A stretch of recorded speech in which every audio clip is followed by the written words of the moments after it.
Hey la Workout Family, une petite signature move. C'est parti, vous voulez pouvoir la réaliser en match? Aujourd'hui je vous présente celle de Luka Doncic. À vous de jouer.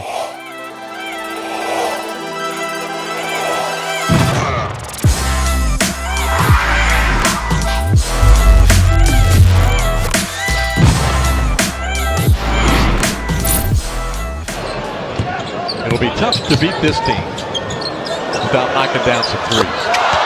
Doncic from way downtown. Great start. He's got 11 points. How about this behind the back step back for Doncic? Hey la Workout Family, c'est parti pour la rubrique Signature Move. On va commencer tout de suite avec le move de Luka Doncic contre Orlando. Le move se décompose en 3 phases. Sur la première phase, vous avez un dribble entre les jambes. Sur la deuxième phase, vous avez un dribble dans le dos. Et sur la troisième phase, vous avez un step back à réaliser. Pour cette première phase, pendant votre dribble entre les jambes, engagez vos épaules et vos appuis vers l'axe panier-panier. Ça va vous permettre de montrer clairement aux défenseurs que vous voulez prendre cette direction. Prenez une bonne impulsion pour pouvoir repartir dans le sens opposé grâce à un dribble dans le dos. Vous surprendrez alors une première fois votre adversaire. Vous allez pouvoir du coup accentuer l'espace entre vous et le défenseur. Pendant votre behind the back, votre pied droit doit croiser avec votre pied gauche.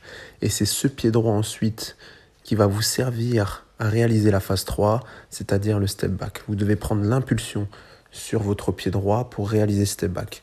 Super important de bien pousser sur son appui. Ça va vous permettre une nouvelle fois de créer un espace supplémentaire par rapport à votre vis-à-vis.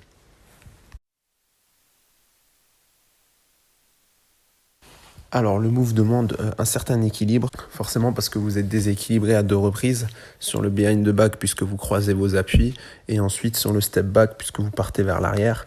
Donc la pose des appuis va être très très importante ici, et surtout rester équilibré pour pouvoir prendre un tir correct derrière.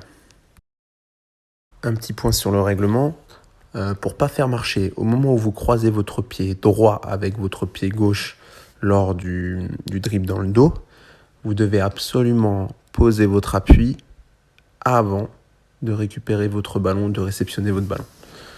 Ou alors vous pouvez le faire en même temps. Si vous posez votre appui après avoir réceptionné la balle, vous allez faire un marché.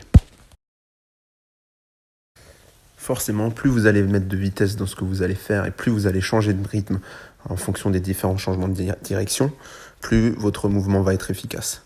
N'oubliez pas aussi de bien vous resituer par rapport au panier. Si tu as aimé la vidéo et que tu penses que tu vas pouvoir utiliser le move de Luka Doncic en match grâce à ce tutoriel, n'hésite pas à mettre un j'aime et à partager. Si tu n'es pas encore abonné à la chaîne YouTube, je t'invite à le faire. Et puis si tu veux d'autres signatures moves, n'hésite pas à me dire en commentaire ce que tu aimerais bien voir. Je vous donnerai un maximum de détails techniques pour que vous puissiez les réaliser en match.